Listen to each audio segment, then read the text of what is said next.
The indigenous Afghans or the, say, the indigenous Vietnamese, where they were not as easily overcome by the environment of war, where the population continued to fight back. Yeah, we got the people that were doing war to them. I would strictly say terrain. You look at Afghanistan, you know, mountainous. If you look at Southeast Asia, jungles. If you look at Libya, a flat desert. There's nowhere to hide. Sand dunes. You think it's environment as opposed to mentality? Yes. Okay. Oh, yeah. And if you've been to the Maghreb, Then you have the condensed population. I mean, Libya is a good-sized country, but it has a very, very small population. 5 million people. For the size. Why in Vietnam, it's a smaller country with a high density. I think that has a lot to do. Libya only 5 million people. Yeah. But how many people would you compare to Afghanistan? What was the population of Afghanistan? 30, 40 million people. Yeah. And then one other thing I wanted to point out, Libya had contracted under the Bush administration with an American company, and I should have put this in my notes in preparation for this presentation, and I didn't, and I apologize for that. Contracted with an American company to build an entire city in the desert. Not only was that underway, right? That was underway and probably halfway done. I'm talking billions of dollars in contracts from an American company. And we know what goes on in post-war rebuilding of these countries after the United States goes in with their bombardment. They have these contracts, you know, Blackwater. What was this company that Dick Cheney's wife was involved with? Halliburton. Yeah. This is big money. This is money. I mean, money's flowing like you wouldn't believe. Also, you can't forget that the United States has never forgotten what Colonel Gaddafi did in 1972 with OPEC. It raised the price of oil that put the Americans on this odd even day thing. I don't remember you as a small kid probably remember it. All right? But on the flip side of this, if the United States would have been much more diligent in understanding the energy problem, we would have been like Brazil and used alternative fuels, but we didn't. All right, so the United States is still mad at Colonel Gaddafi for that. The United States is still trying to get its oil a lot of oil from Libya, because the country really doesn't want to get into new energy sources. They want certain leadership in our country want us to continue our dependency on fossil fuels. Well, you know, one thing I always tell people in America is that we look at the rest of the world, we look at African lives. It's nothing. Okay, so what? 10,000 of them died. Yeah. Look at Muslim lives and Muslims' lives. So what? Their lives are worth pennies. You know, it's not the same as an American life in terms of their perspective. This is very dangerous kind of thinking. In 1986, President Ronald Reagan goes and bombs Tripoli, right? In his assassination attempt on Colonel Muammar Gaddafi, kills his 2-year-old daughter, Hannah. Can you imagine that happening at the White House? A president's 2-year-old infant daughter getting killed by a foreign country? You think that 9/11 memorial thing they got going on tomorrow would be big? Can you imagine that? You can't even imagine. But this is the price that Americans put on the lives of Muslims. This is the price they put on the lives of Africans. And those lives are worth pennies. And this is a shame. A life is a life. A life is a life. And Ronald Reagan killed a 2-year-old sitting president's daughter.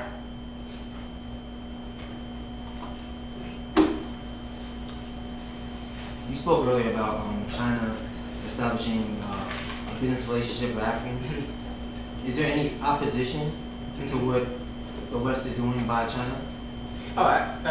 No. Well, it won't be militarily. I mean, the Chinese have played this whole relationship with Africa too far.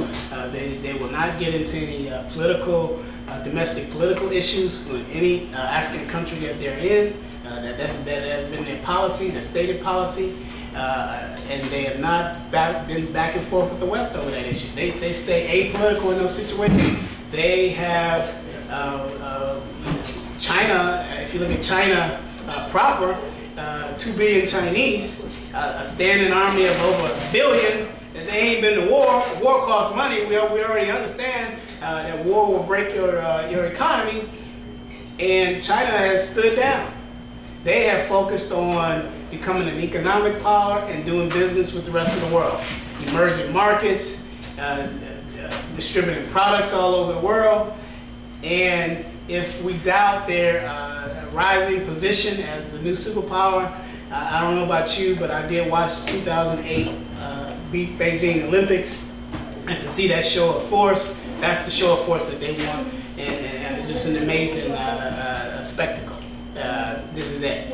America is in a war with China, but it's a different type of war. They know America will not pick up their guns against the Chinese. 1 billion man standing army. They're not going to do that.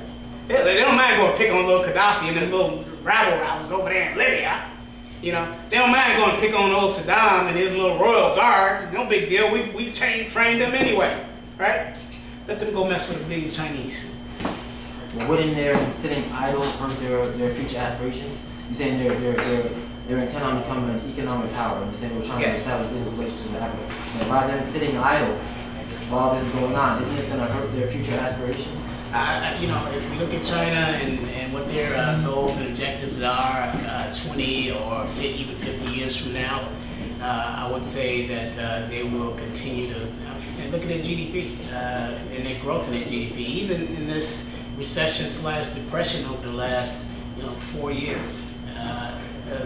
China has shown growth, even though the growth in the GDP, the Chinese GDP is coming down in reference to America, it's booming. You know, and 2 years ago it grew at 8%.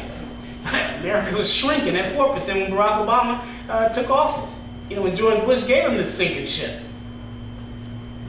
Shrinking. You know, a shrinking economy.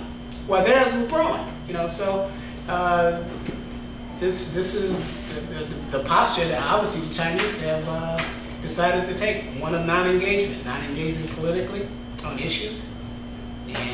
And we have a citizen of an African country, Gabon. Also, he would tell you that the Chinese, in their relationship with the Africans, the ordinary African people, is quite a different relationship with the European colonialists who were there. I was in Ghana in 1991. Obviously, this is about 35 years or so after colonialism. But the mind of the colonialists is still there. I was standing in line at the time. You know, you wasn't even download the pictures on the camera. You had to go to like a Photoshop, Photomat or something like that. I was standing in line in a crowd in the Capitol to get some photo, turned in so I can get my pictures. And I'm waiting in line, and the line is moving slowly. In come the former colonialist British tourist and his family. Walks right to the front of the line. Now, I'm from the west side of Chicago. If you don't get your, you know what I'm saying? But the Ghanaians who were in line, they thought this was perfectly all right. That he walked to the front of the line in front of them. In front of the lady who's holding her babies. In front of the old woman whose feet are hurting. It's totally unacceptable to me. But the mind of the colonialists, it exists in South Africa right now.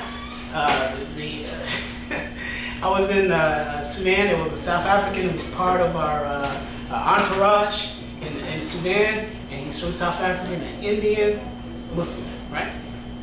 He said this. He said, though the black Africans have taken power politically in South Africa, they still yield to their white counterparts when any kind of big decisions come down the pipe. We saw in this latest situation with the NATO thing, the American-led NATO thing in Libya. The South Africans signed on to it. This is not the people of Mandela. This is not the people of Steve Biko. No way. This is the mind of the colonialists. There's one more question. You got one more question, and we'll wrap it up. Yeah, I think you just touched on your last sentence, that the other countries in Africa that were supposedly allied with Gaddafi, they did not do anything when he got attacked, but sit back and watch it. So that's based on their mentality from colonialism. Now, some of them, you know, expressed, some of the countries expressed disgust at what was going on. Some of them signed on, pointing to Gabon, Nigeria, and South Africa as three noted countries that signed on. But a lot of that has to do with power politics on the international level, trade agreements that are in place. You know, just on a high level. If you don't sign on, we're going to cut this off now. All this backroom dealing that goes on, it's not going to be exposed on our level in terms of understanding why these countries, Gabon, Nigeria, and South Africa, and even some of the Muslim countries like Qatar, and once their arms get twisted, you know, when Americans say, you know, this is what you better do, then they fall in place. Okay. But to go in and support that with guns, they didn't do that. One last thing I just want to say, I want to thank Cafe Hey here at downtown Tampa for supporting us. This is a cool cafe selling organic goodies and stuff like that. Come down and support them, and definitely we'll be back. Thank you very much. All right, thank you. Stay right here for a second.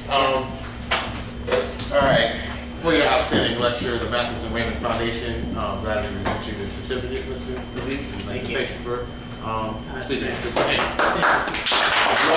you also. Definitely, we will have this video up as soon as possible.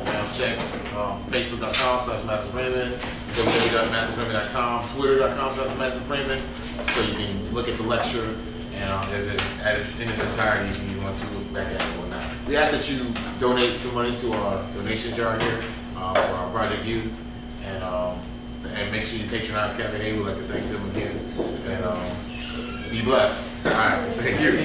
All right.